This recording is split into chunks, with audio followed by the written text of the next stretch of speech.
Sementara itu pemirsa, kematian satu keluarga yang jenazahnya ditemukan mengering di Kalideres, Jakarta Barat masih jadi misteri. Tapi polisi memastikan bahwa kelaparan bukan menjadi penyebab kematian dari para korban.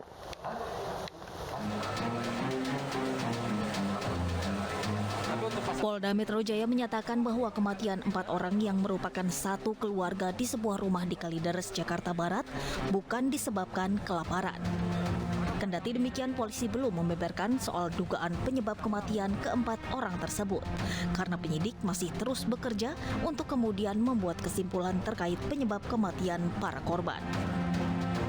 Namun arah pemeriksaan sampai dengan hari ini memang bisa dikatakan ini bukan karena mati kelaparan, tapi ada penyebab lain yang saat ini masih kita lakukan pendalaman secara scientific crime investigation untuk bisa mengetahui secara ilmiah penyebab kematian keempat orang itu. Sementara itu, Polda Metro Jaya menemukan gunungan sampah dan bekas-bekas makanan setelah menggelar olah TKP lanjutan di rumah satu keluarga yang tewas mengering di Kalideres, Jakarta Barat, Rabu sore. Dengan temuan ini, polisi dapat mengasumsikan dan menggambarkan hubungan keluarga tersebut dengan tetangga sekitar, apakah keluarga ini cenderung mengurung diri atau ada perilaku dan kebiasaan lainnya.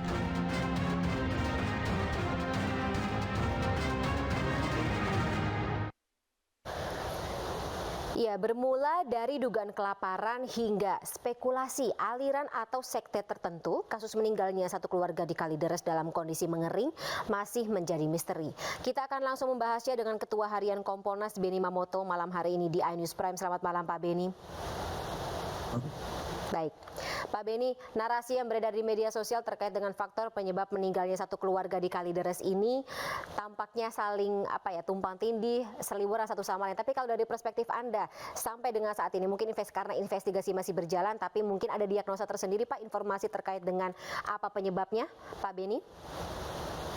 Ya, tentunya saya harus bicara berangkat dari fakta yang ditemukan ya.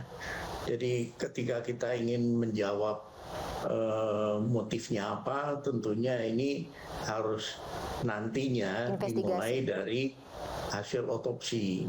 Dari hasil otopsi akan nanti membuktikan penyebab kematiannya apa. Tapi Pak Beni tahu soal ada narasi ritual sekte di balik meninggalnya mereka? Betul, jadi salah satu contoh kan pendapat dari Prof. Adrianus, dia mengatakan bahwa dari analisis beliau melihat kejanggalan-kejanggalan ini, maka beliau menyatakan cenderung ke sana. Nah, ini memang kalau kita melihat hal-hal atau fakta-fakta yang dirasa tidak wajar atau agak aneh, kan seperti pertama temuan dari via PLN, ternyata dari Oktober minta diputus.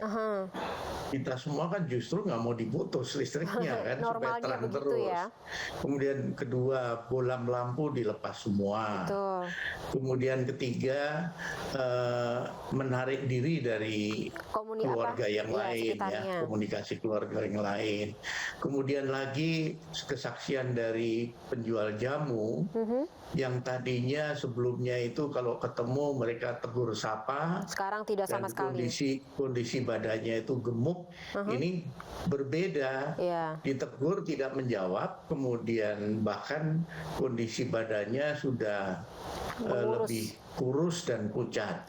Nah, fakta-fakta ini kan bisa dianalisis kemudian nanti faktor penyebabnya apa dan sebagainya. Nanti dikaitkan dengan hasil visum. Nanti akan ketemu di situ.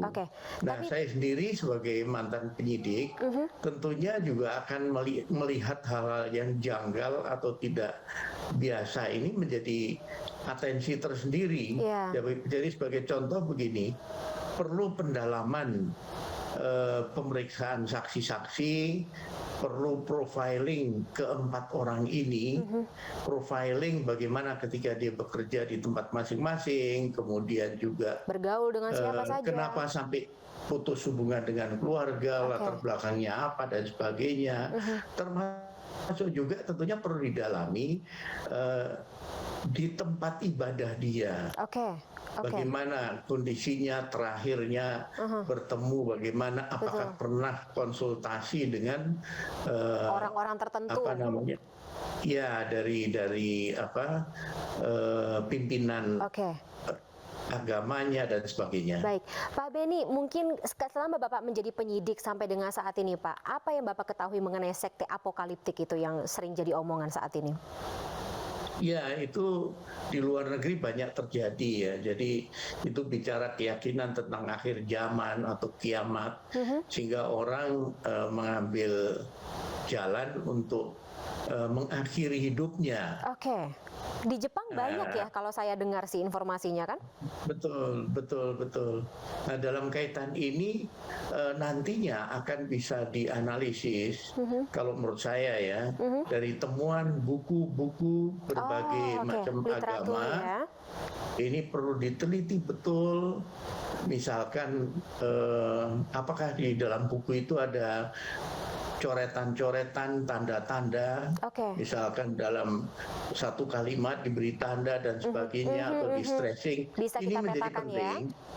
Betul, ini menjadi penting sehingga nanti bisa dianalisis kaitannya dengan perilakunya mereka ini. Oke. Ada pattern tersendiri seperti itu ya Pak Beni. Mungkin terakhir Pak Beni, kalau lagi-lagi informasi terkait dengan sekte apokaliptik di Indonesia ini seberapa besar dan seberapa masif sih saat ini Pak sebenarnya? Sejauh ini memang belum ya, tetapi seandainya, ini saya katakan seandainya, ternyata mulai berkembang, ini perlu diantisipasi, perlu edukasi publik. Contohnya edukasi publik adalah pemberian informasi kepada publik, tanda-tanda, ciri-ciri penganut paham itu, supaya untuk mencegah, jangan sampai nanti terjadi kematian-kematian. Di samping itu juga jangan sampai ini menyebar ke masyarakat yang lain. Betul.